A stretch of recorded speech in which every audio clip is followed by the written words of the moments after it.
Every great musician reaches a point in their career where the light switch turns on. A point where they realize that they get it. And where they realize that they can be so much more than what they already have become.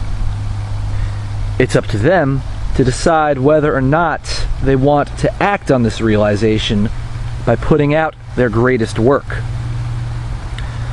On October the 15th, 2011, at BWO Bad Blood, Ray Mars reached this point and acted on this realization, planting the seeds for a career rebirth.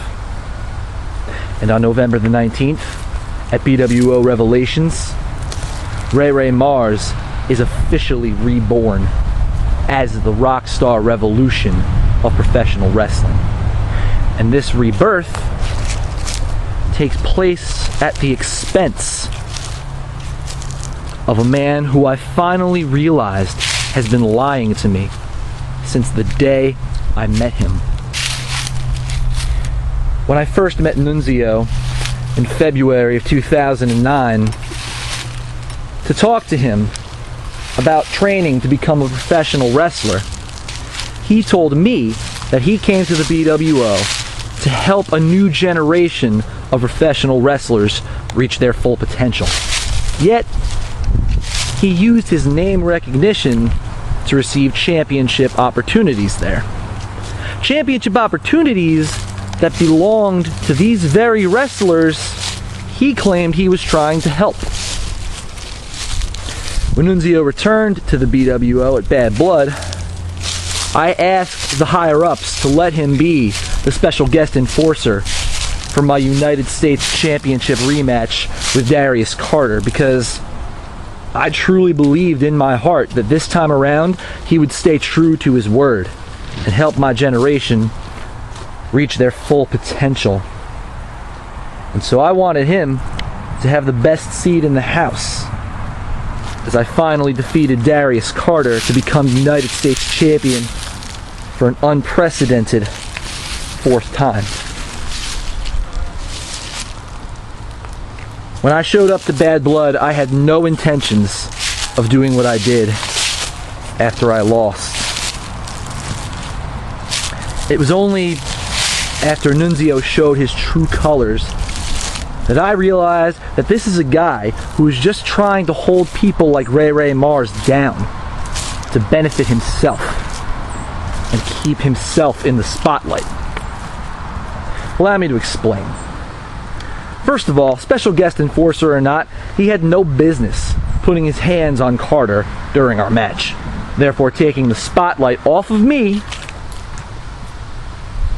in what was supposed to be my moment and putting it on himself.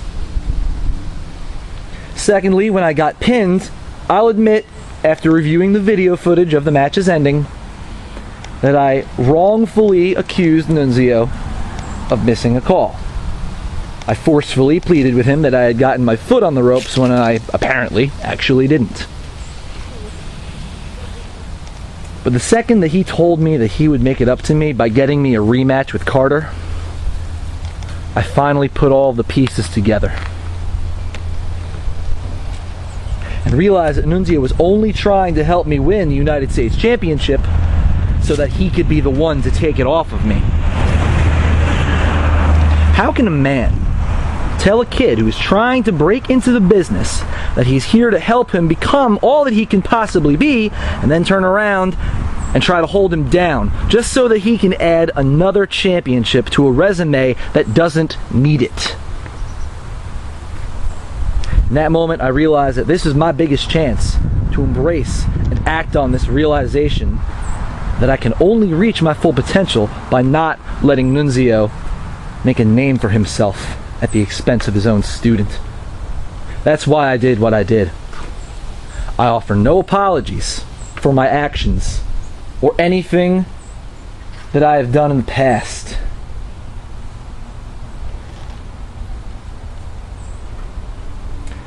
I offer no apologies for the things that I said to Nunzio after I left him lying in a crumpled heap in the middle of the ring.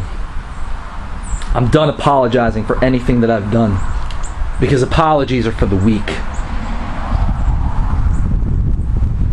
And these things that I've done have molded me into the rock star revolution of professional wrestling. You want revelations? On November the 19th, there will be only one, and that's this. Ray Mars is the teacher now. And the teacher finally gets it, and is finally ready to put out his greatest work when he teaches Nunzio what it feels like to lose to his own student.